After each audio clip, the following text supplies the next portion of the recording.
Imagine walking through the gilded gates of the Topkapi Palace in Istanbul. From the outside, it is a fortress of elegant marble courtyards, golden domes glistening in the sun, gardens perfumed with roses. But behind those ornate walls existed one of the most secretive and terrifying chambers in history, the imperial harem. For centuries, the word harem has been romanticized, whispered as if it was a place of exotic pleasure, silken beds, and women fanning a mighty sultan. The reality? Far darker. It was a labyrinth of cages and secrets, a world where thousands of women were imprisoned, bought, and traded like ornaments. A world where the sultan's desires were law, and resistance meant death. The Ottoman sultans commanded empires stretching across 3 continents, yet their true kingdom lay inside the harem. Here, girls as young as 8 or 9 were stolen from villages across Europe, Africa, and Asia.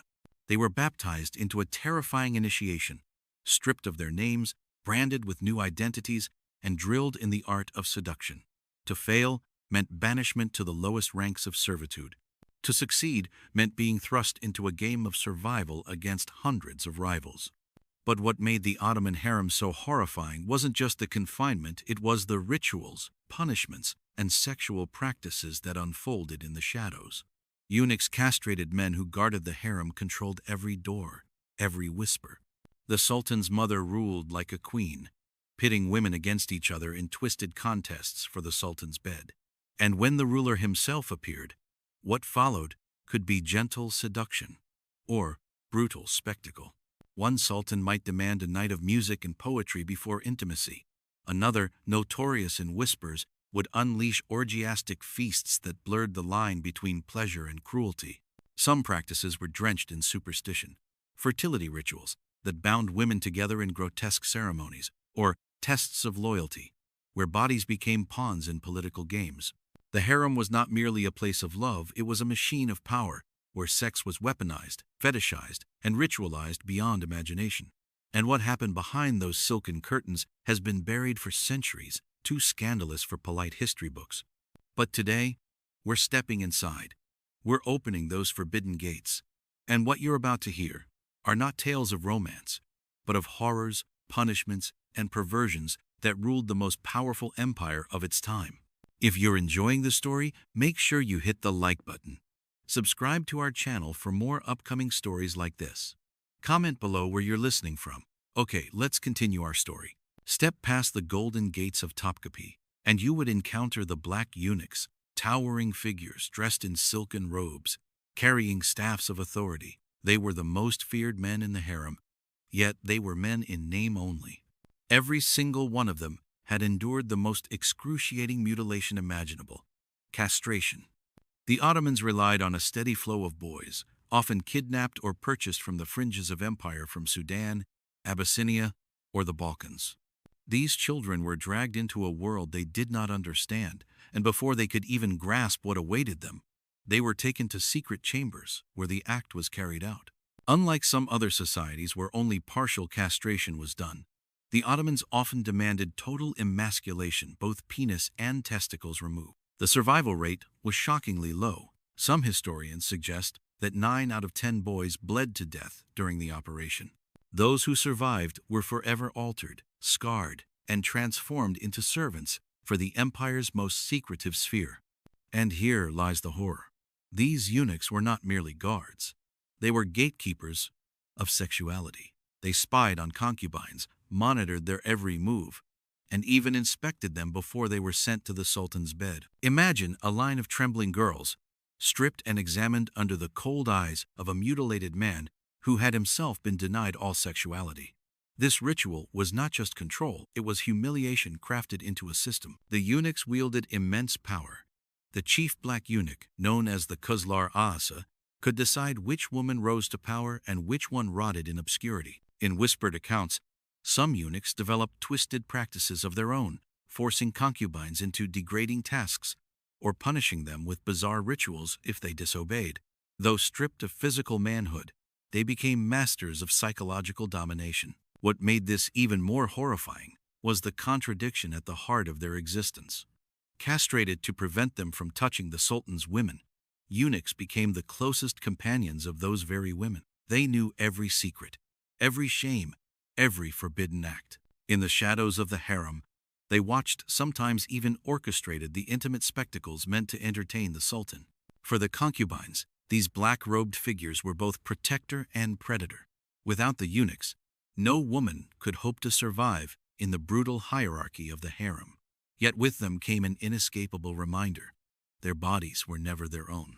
The presence of eunuchs turned the harem into a stage of living paradoxes, where mutilation controlled fertility and men without desire oversaw the empire's most private acts of desire. The haunting image of these silent watchers lingers.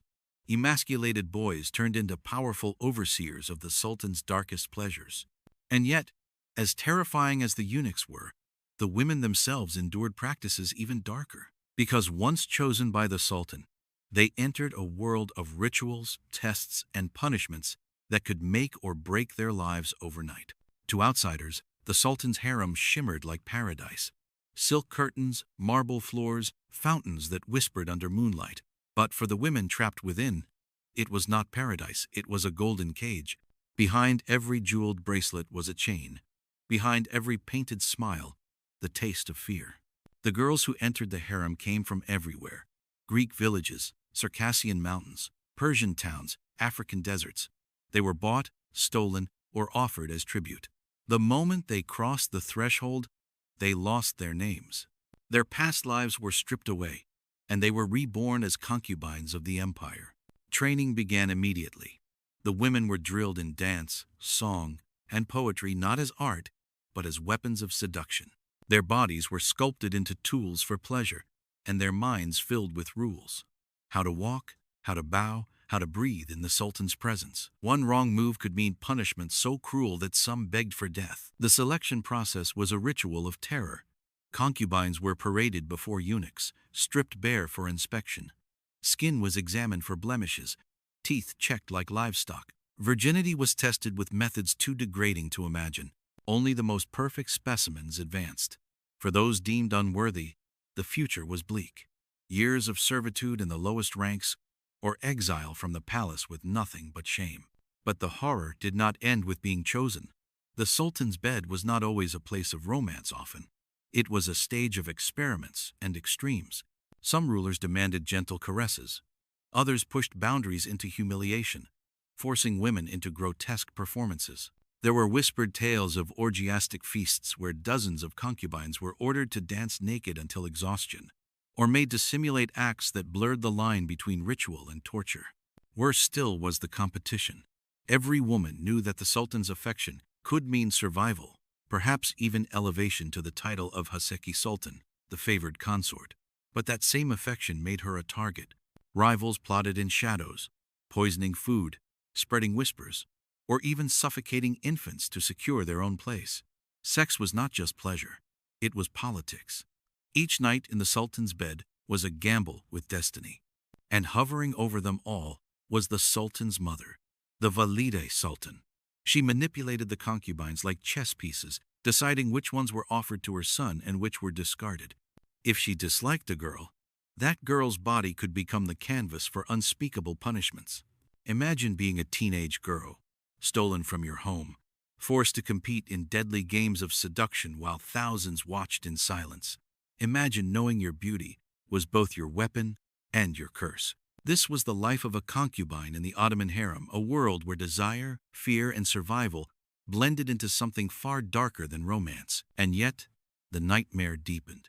For even after enduring the sultan's bed, women faced the possibility of ritual punishments that made the harem not just a prison, but a theater of cruelty. The harem was not only a palace of desire, it was a palace of fear. Every concubine lived under the shadow of punishment. For in a world where beauty and obedience were currency, the smallest misstep could mean annihilation. And in the Ottoman harem, punishment was never ordinary. It was ritualized, theatrical, and horrifying. One of the most dreaded fates was drowning in the Bosphorus. If a concubine displeased the sultan, betrayed his trust, or became entangled in palace intrigues, she might be sentenced without trial. In the dead of night, eunuchs would wrap her in silken bags, often weighted with stones. Without a word, she would be carried through secret passages to a waiting boat. The river's dark waters swallowed countless unnamed women, their silken prisons sinking silently beneath the waves. To the outside world, they simply disappeared. Within the palace, their absence was a chilling warning. But drowning was only one method. Some punishments were grotesquely symbolic. Women accused of betrayal were paraded through the harem in humiliating displays, stripped, whipped, or forced into degrading acts in front of rivals. Others were locked away in chambers of isolation, starved slowly until they broke, their bodies wasting in silence. The sultan's mother and the chief eunuch often orchestrated these punishments, not just to enforce obedience, but to instill terror. Fear was the glue that bound the harem together. Imagine lying in bed at night, hearing whispers of a girl dragged away, her screams echoing, then nothing but silence. The message was clear. Beauty could elevate you to a throne, but one wrong glance could turn your body into a corpse at the bottom of the Bosphorus. Some tales, whispered in later centuries, speak of even darker rituals, concubines forced into mock trials, where their supposed crimes were judged by rivals. The punishment? Bizarre sexual humiliations or executions carried out under the guise of maintaining purity in the Sultan's court. Whether embellished or not, such stories reflect the atmosphere of fear and cruelty that clung to the harem like smoke. Yet perhaps the most chilling punishment was reserved not for women, but for their children. Concubines lived with one desperate hope, to bear the Sultan's son. But that hope was poisoned by a cruel Ottoman tradition, the practice of fratricide. When a new sultan rose to power, his brothers were often executed to prevent rival claims. Many of these princes were the sons of concubines, and their mothers were forced to watch as their children were strangled with silken cords, their young lives snuffed out before they could even dream of ruling. For the women, this was the ultimate horror. Their bodies had been taken, their freedom stripped, their identities erased. But to give birth, only to see the child murdered by palace decree that was suffering beyond comprehension. It turned the harem into not just a house of pleasure, but a graveyard of innocence. And yet the cycle never ended. Even as women were drowned, humiliated, or broken, new concubines were brought in, trained, and thrust into the same gilded nightmare. Desire and death were inseparable in the Ottoman harem, two faces of the same golden coin. For centuries, the fate of thousands of women inside the harem was dictated by the desires of a single man, the Sultan. And while some rulers approached the harem with restraint, others turned it into a laboratory of excess, cruelty, and madness. Among them, none is whispered about more than Ibrahim I remembered as Ibrahim the Mad. Ibrahim's reign in the 17th century is infamous not for his political genius, but for his uncontrollable appetites. From the moment he ascended the throne, he transformed the harem into a realm of grotesque indulgence.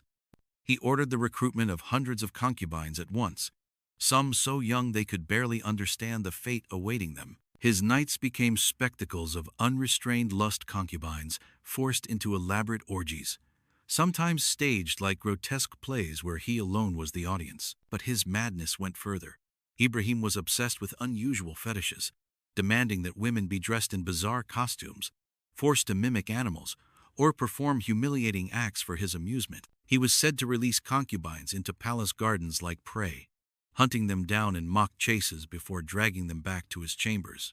What began as games of seduction became twisted displays of dominance, where pleasure was indistinguishable from cruelty. The most horrifying story linked to Ibrahim is almost too shocking to believe.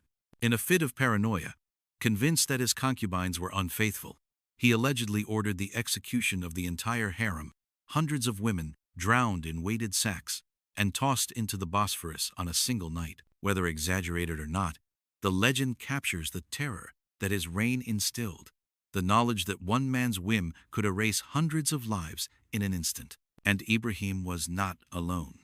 Other sultans carried their own infamies.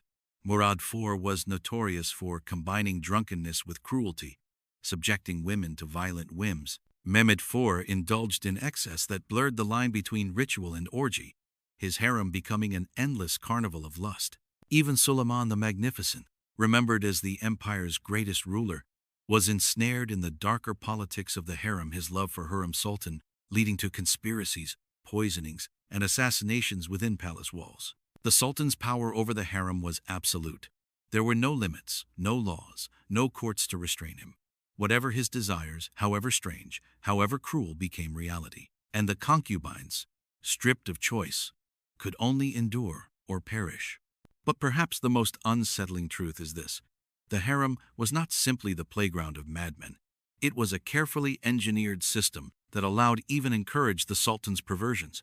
Every eunuch, every official, every whispering courtier played their part in sustaining the illusion of paradise, while beneath it lay a machinery of exploitation. The result was a world where women's lives were spent at the mercy of desire, madness, and power. And with each new sultan, the cycle repeated: beauty feeding brutality, lust feeding terror. The harem was more than a prison of flesh, it was also a world wrapped in rituals and superstition. In an empire where politics, faith, and desire often collided, even sex was not free from mystical overtones. What unfolded in the sultan's chambers was sometimes as much a ceremony as it was an act of pleasure. One of the most chilling practices were the fertility rituals. A sultan's power depended not only on conquest but also on producing heirs. Concubines believed, or were made to believe, that specific rites could increase their chances of conceiving. Before being summoned, women were sometimes bathed in scented waters infused with herbs considered mystical. Oils, ointments, and even talismans were rubbed on their bodies. Eunuchs and older concubines whispered incantations, binding desire with superstition. For some women, the ritual became as terrifying as the act itself. The pressure to conceive was suffocating, and failure often brought punishment or exile. Other practices veered into the bizarre. Certain sultans were rumored to stage tests of purity, where concubines were forced to perform in humiliating displays, from dancing naked before an assembly of eunuchs to being subjected to degrading examinations that blurred the line between ritual and abuse. These ceremonies, cloaked in the language of ensuring loyalty or purity, were nothing more than orchestrated violations of the women's dignity. Then came the mystical ceremonies. Influenced by strands of Sufism and esoteric belief, some accounts tell of the sultan seeking heightened pleasure through what were essentially sexual trances. Concubines were arranged in circles, bodies intertwined in elaborate formations, while musicians played hypnotic rhythms. Incense filled the air, and what began as music and chanting often spiraled into orgiastic rites. Whether for fertility, fortune, or sheer indulgence, these spectacles turned human bodies into instruments of ritual. Even stranger were the astrological rituals. Palace astrologers often dictated when the sultan should sleep with a particular concubine, believing that the alignment of stars would determine whether a boy or girl was conceived. Entire nights of passion could be delayed or accelerated depending on the whisper of an astrologer, reducing concubines to pawns of cosmic superstition. And yet, the darkest side of these rituals was not their strangeness, but their purpose. They stripped the women of humanity. Concubines were not treated as lovers, or even as individuals. They were symbols, vessels of fertility, pawns of superstition, sacrifices to lust. Each ritual reinforced the same brutal message. Their bodies belonged not to themselves, but to the sultan, to the empire, and even to the stars above. These ceremonies blurred the sacred and the profane so completely that the harem became its own twisted temple, with sex as its sacrament, women as its offerings, and the sultan as its god. But if ritual and superstition chained the women in invisible bonds, there was another, equally horrifying reality: the sheer politics of the harem. Because inside those silken walls, lust was only one form of power. Poison, betrayal, and murder were never far away. If the rituals and punishments of the harem were horrifying, the politics within its walls were even deadlier. For the harem was not just a chamber of pleasure, it was a battlefield. Every concubine, every eunuch, every whisper was a weapon. And in this hidden war, sex was the sharpest blade of all. The highest ambition of any concubine was to bear the sultan a son. A single child could raise her from a nameless girl to the powerful position of Haseki Sultan, the favored consort. But with that power came danger, because every rival concubine was suddenly an enemy. Poison became the most common weapon. Meals were prepared under the strictest guard, yet stories abound of women slipping powders into sherbet, wine, or sweetmeats. A single sip could leave a rival writhing in agony. her beauty decaying as her body failed. Some concubines reportedly carried tiny vials of poison hidden in their jewelry, a tool for murder or for suicide if cornered. But it was not only concubines who schemed. The Valide Sultan, the Sultan's mother, wielded immense influence. She manipulated alliances, pitted women against each other, and sometimes orchestrated assassinations herself. Her power extended even to the Sultan's heirs. She could decide which prince lived and which one was quietly strangled in his cradle to prevent political instability. Imagine a mother forced to watch her newborn taken away in silence, knowing the silken cord would soon tighten around his neck. The eunuchs too thrived on intrigue. The chief black eunuch controlled access to the Sultan, and therefore controlled the destiny of every woman. Some concubines offered bribes, jewels, or forbidden pleasures to gain his favor. Others who dared defy him often found themselves vanished, perhaps drowned in the Bosphorus, perhaps locked forever in a hidden chamber of the palace. And all of this unfolded in shadows. No official records, no open trials, no history books. Only whispers, rumors, and the occasional scandal that spilled into the wider empire. To the public, the Sultan was the shadow of God on earth. To the women inside the harem, he was often the shadow of death. One of the darkest tales tells of concubines who, in desperation, formed secret sisterhoods, alliances built on survival. But these pacts rarely lasted. Temptation, jealousy, and the promise of power shattered them. In the harem, there were no true friends, only shifting rivals. What makes these politics most horrifying is not just the blood spilled, but the banality of cruelty, poison, strangulation, humiliation. These became ordinary tools of survival. For every woman elevated to luxury and influence, dozens more ended in silence, erased from history. The harem was thus a paradox, a gilded prison where beauty could crown you queen, but also kill you before dawn. Its walls glittered with jewels, yet its foundations were soaked in betrayal. And yet, even after centuries of cruelty, rituals, and murder, the harem still fascinates us. But perhaps the most terrifying truth is not in the details of its punishments or orgies, it's in what the harem reveals about power itself. The Ottoman harem is often remembered through paintings of languid odalisques, veiled dancers, and perfumed chambers. But strip away the fantasies, and what remains is far darker. A system built on slavery, fear, and desire, weaponized into power. For the concubines, it was a life suspended between hope and horror. Some rose to unimaginable heights, commanding wealth and influence that stretched across empires. Others vanished in silence, their names never spoken again, their bodies sunk beneath the Bosphorus. Every jewel on the Sultan's throne was paid for with the tears of countless women who lived and died unseen. For the eunuchs, the harem was both curse and crown. Mutilated in childhood, they became the watchful shadows of the empire's most private domain. They wielded authority, yes, but their very existence was a living scar, a reminder that survival came at the cost of manhood. And for the sultans, the harem was both paradise and prison. It promised endless pleasure, yet it consumed them with paranoia, indulgence, and excess. Men like Ibrahim the Mad proved that unchecked power could warp desire into grotesque cruelty, transforming intimacy into a stage for madness. The most horrifying truth of all? None of it was exceptional. The harem did not stand apart from the empire it reflected it. Just as provinces were conquered, taxed, and ruled, so too were women taken, trained, and dominated. The harem was the empire in miniature, a theater where beauty masked brutality, and where power was maintained through fear. Today, the gilded rooms of Topkapi Palace are quiet. Tourists walk its marble halls, marvel at its golden screens, its jeweled fountains, its silken cushions. But if you listen closely, history whispers through the stones. You can almost hear the muffled cries of a girl dragged away, the heavy steps of eunuchs in the night, the splash of weighted sacks slipping beneath the Bosphorus waters. The legacy of the harem is not one of exotic romance, it is one of control, suffering, and survival. It forces us to confront a truth humanity often hides. When desire is fused with absolute power, it can become more terrifying than any battlefield. The Ottoman harem was not a paradise of pleasure.